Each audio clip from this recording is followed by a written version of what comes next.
አንድ ንጉስ ነበር በዛ ዘመን ውስጥ ሙስሊም ላይ እንደተዘገበው ያ ንጉስ እኔ ጌታ ነኝ አምልኩኝ ይል ነበር። ለዚህ ጌትነቱም ሽፋን የሚጠቀመው አንድ ጠንቋይ ነበረው። ይህ ጠንቋይ ድግምት ይነግረዋል፣ ድግምትም ይሰራለታል። እሱም ጌታ ነኝ ለሚለው ፉከራው እነዚህን ብልጣ ብልጥነት ይጠቀም ነበር። ታዲያ አንዴ ይህ ጠንቋይ አረጀበት፣ ዕውቀቱ ሊሰወር ሆነ ከሱ። ወደ ንጉሱ ላከበት፣ እኔ አጀሌ ደርሷል፣ እድሜ ቀርቧል፣ እኔ ሳልሞት የኔን ዕውቀት የሚረከብ በጣም ብስል አክቲቭ የሆነ ልጅ ላክልኝ ላስተምረዋል። ንጉሱም ከከተማይቱ አስፈልጎ አንድን ወጣት ላከለት። ልጅ እግር ነው። ይህ ታዳጊ ወጣት እዚህ ጠንቋይ የሄደ ጥንቁልናን መማር ጀመረ፣ ሲሕር መማር ጀመረ። ከሱ መማር ቀጠለ። እየሳበው መጣ ዕውቀቱ።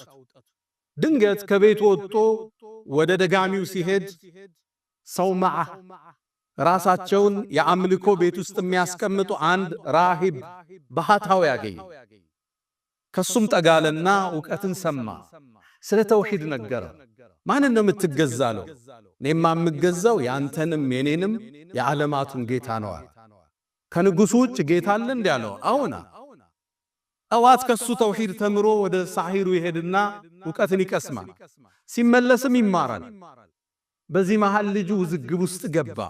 ግን የዚህ የባህታዊው ትምህርት ወዶታል። ስለ ተውሂድ፣ ስለ ዓለም፣ ስለ አርሕማን ነው የሚነግረው። አንዴ ከትምህርት ወጥቶ ሲመለስ መንገዱን የዘጋ እንስሳ ቁሟል። ህዝብ ማለፍ አልቻለም። ትልቅ አውሬ ቁሟል። ጠጠር አነሳና እውነትን ገለጠ።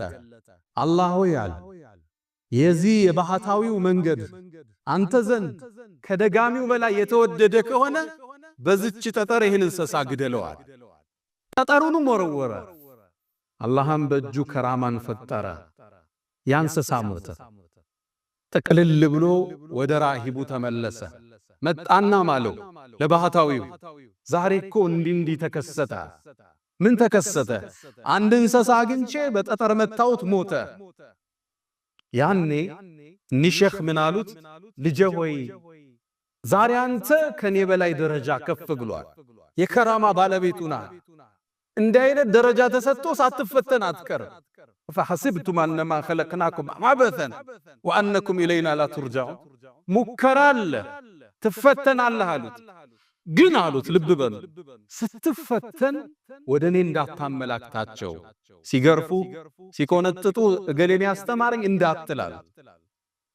ይሄ ልጅ የአገሩን ህዝብ ማዳን ጀመረ። አይነ ስውራኖቹም ዱዓ አድርጎ አይናቸው ሊከፍተዋል። የታመሙት ይመጣሉ፣ ያድናቸዋል። ከራማ በእጁ አላህ ፈጸመ።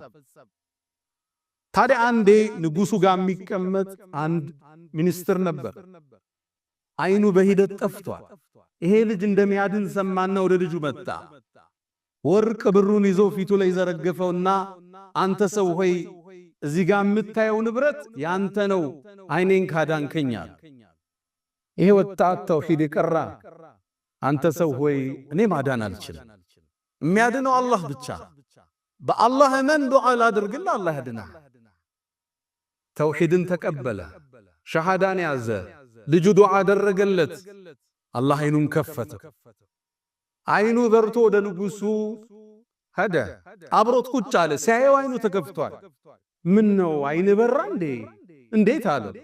አይኔንማ ጌታ ያበራው አለ። ማለት እኔ ነው እንዴ አለ። አያችሁት የደረሰበት ጉሩር። እኔም ማለት ነው አለ። ላ በል ረቢ ወረቡክ ወረቡና አላህ አለ። ያንተም የኔም የሁላችንም ጌታ አላህ አለ። ተበሳጨ ንጉሱ። እሱ ነው እንደ ጌታ የሚመለከው፣ ህዝብ የሚሰግድለት፣ ህዝብ የሚያስገብር የታፈረ የተፈራ ንጉስ ነው። ተበሳጨ፣ ገረፈው፣ ቀጣው። ማን እንዳዳነ ንገረኝ አለው። ዱላ ሲበዛበት ወደ ልጁ አመላከተ። ልጁ ተይዞ መጣ። ንጉሱ ሲያየው ደነገጠ። አንተ ልጅ ሆይ ሲሕር እንድትማር ድግምት ብንልክ ህዝብ ማዳን ጀምረሃል እንዴ? የት ላይ ደረስክ አለው። እኔ አላድንም አለው። የሚያድነው የኔም ያንተም ጌታ አላህ ነው አለ። ልጁን አሰቃይ።